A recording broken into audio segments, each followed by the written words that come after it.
Hello everyone. Our role as an occupational therapist is to try and support people with a life-limiting condition so they can continue doing the activities that they want or need to do. If you would like a little more information about our role and how occupational therapy can help you, please see our other video called Occupational Therapy and You, which you can find on a link below this video. We're here today to talk about the importance of taking care of your roles and responsibilities and what that means for your overall health and well-being. We will focus on what a palliative condition may mean for important roles such as employment and other important roles such as being a parent, child, sibling, grandparent, and so on. But first, let's take a moment to pause and think about your current roles and responsibilities and what this means for you. You may wish to pause this video and jot down a few notes about what is most important and meaningful to you. Here are just a few examples of some common roles and responsibilities that each of us engage in across the course of our lives. These roles and responsibilities are all essential to our daily routine and our physical health and psychological well-being. As we get older or experience illness, it can become a little harder to manage all of these responsibilities due to changes in our mobility or other symptoms relating to illness, such as pain, fatigue, or breathlessness. In this session, we will cover some top tips for managing some of these key roles. If you feel that you would like more advice, please ask to speak to a member of your healthcare team. In the UK, it is estimated that more than 125,000 people of working age are diagnosed with cancer every year. If you have cancer or a life-limiting illness, then the law considers this as a disability, and there are laws to protect you from being discriminated against at work because of your diagnosis. You may have many worries or questions about how your illness or treatment will affect you at work. We would encourage you to speak to your healthcare team for advice and information about what to expect from your illness and also side effects from treatment. You do not have to tell your employer about your cancer or life-limiting illness, though they may be able to support you and offer reasonable adjustments, such as time off for appointments or flexible working hours. If you don't tell your employer, they may ask questions if your attendance or ability to complete your daily work is affected and they do not know why. If you do tell your employer about your ill health and would like to ask them for support, they must make reasonable adjustments at your workplace or your job for you to continue working or return to work. You may benefit from changes such as flexible working arrangements, a change in working hours or a shift pattern, time off for appointments, a change to your duties, or having equipment such as a different desk, seating, or specialist computer equipment, or a change to your positioning within the office space so that you are closer to fresh air or the toilets. Also, they may look at accessible parking arrangements.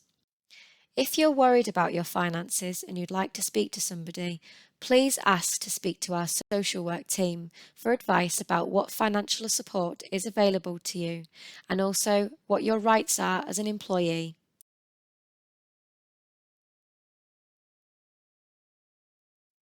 There are many different roles that each of us have within our family, and the importance of these roles will vary from person to person. It can be difficult to manage all of these roles, and you may find yourself becoming quickly fatigued a lot more than what you used to. One of the key messages is to conserve your energy and pace your daily activity. You can do this by planning your day or week ahead, prioritizing the important tasks that you may need or want to do, spreading your activities out across the day or week, allowing for periods of rest, and leaving 20% energy reserved at all times.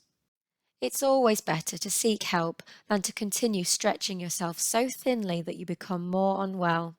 There are many different areas that someone can help with, such as doing your grocery shopping or collecting your medication.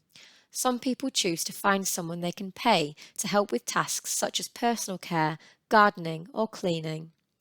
We can offer advice and guidance about financial assistance that may be available to you. There may be specialist healthcare professionals in your area who can advise you further about managing physical aspects of activities such as childcare whilst adapting to life with your own health needs.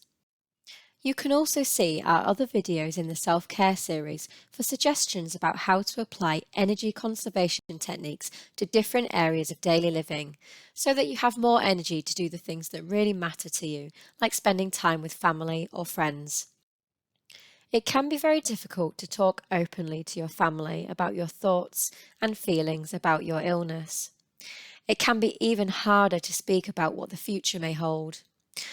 You may have a very clear idea about important things, such as how and where you would like to be cared for as you become less well, where you would like to die, and any plans you may have for your will or funeral. Other people may not be quite ready to process these thoughts just yet, or just aren't sure where to start. The team here at St Catherine's Hospice can support you to have these very difficult but essential conversations with your family and loved ones to ensure that your wishes and needs are met.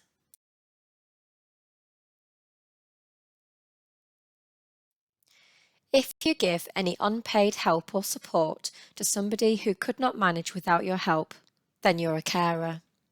Caring responsibilities may include supporting someone physically and emotionally with their medical appointments, getting them to the hospital, making sure their dog is looked after. Caring may also mean getting somebody out of bed, washed and dressed, or giving them medication and helping with meals. There are many different ways of caring for someone. You do not have to be living with the person you care for. You may even have your own form of paid employment in addition to your caring responsibilities. Many people do not see themselves as a carer and think that they're just helping out. And though rewarding, caring for someone else on top of your own daily living can be physically and emotionally demanding. Acknowledging that you are a carer is an important and brave step in getting the right support that you also need to look after your own well-being. Remember that you do not have to do everything yourself, and there is support available to you. If you are looking after somebody whilst working yourself, we would encourage that you speak to your employer about flexible working arrangements. If you have any questions about your finances, please speak to our social work team who can advise you further about what support is available to you. If you would like any practical advice about how to help someone move, complete their daily activities, such as getting washed and dressed, or to find out what equipment, aids, or adaptations may be available to help, please speak to our physiotherapy and occupational therapy teams. We would encourage you to be open about your thoughts and feelings about your caring role with loved ones or close friends. If you would like more professional support, please speak to our counselling team, who could offer advice and psychological strategies. Please also see our other videos in the self-care series, including Taking Care of Your Wellbeing, where we speak about healthy living to promote physical and emotional well-being. You could also reach out to local carer support groups to speak with someone in a similar position to yourself. It's vitally important that you continue to be you and balance caring with your other responsibilities and things that you need or would like to do.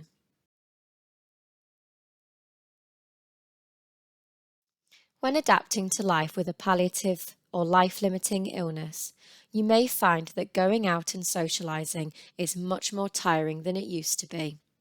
However, that shouldn't put you off continuing to see your friends and participating in any hobbies or activities that you usually enjoy. It may just be that you need to make a few changes to your daily or weekly plan. Similarly to most other areas of daily living, the key message is to conserve your energy and pace your activity. If you are due to spend some time with friends, perhaps give yourself a head start by showering and getting your clothes ready the night before to conserve your energy. Try not to schedule too many activities into the same day, and perhaps allow time to rest the following day.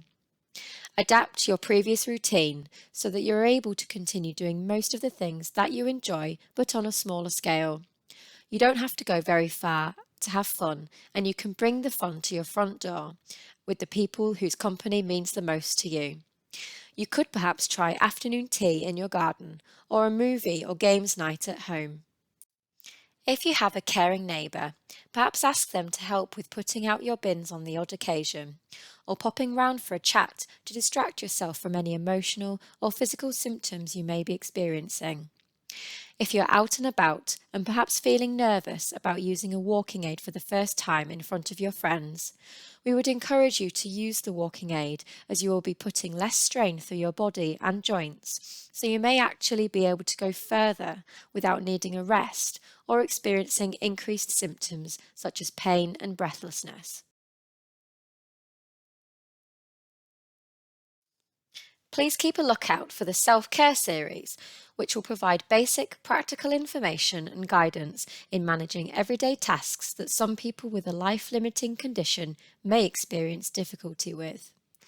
Our aim is to help people improve their quality of life, overall well-being and independence, and we hope that the Self-Care series will benefit those who may not require specialist input just yet, or who may be waiting for an assessment, either from ourselves or another organisation. We also have some bite-sized self-help resources which you can access in the Toolkit section of our website. These include a goal-setting worksheet, fatigue management scale, and diaries to record important details relating to your wellness. If you would like further information about any of the services available at St Catherine's Hospice, please visit our website at www.stcatharines.org.uk. If you feel that you or someone you care for is needing specialist advice, please contact us by telephone on 01723 351 421.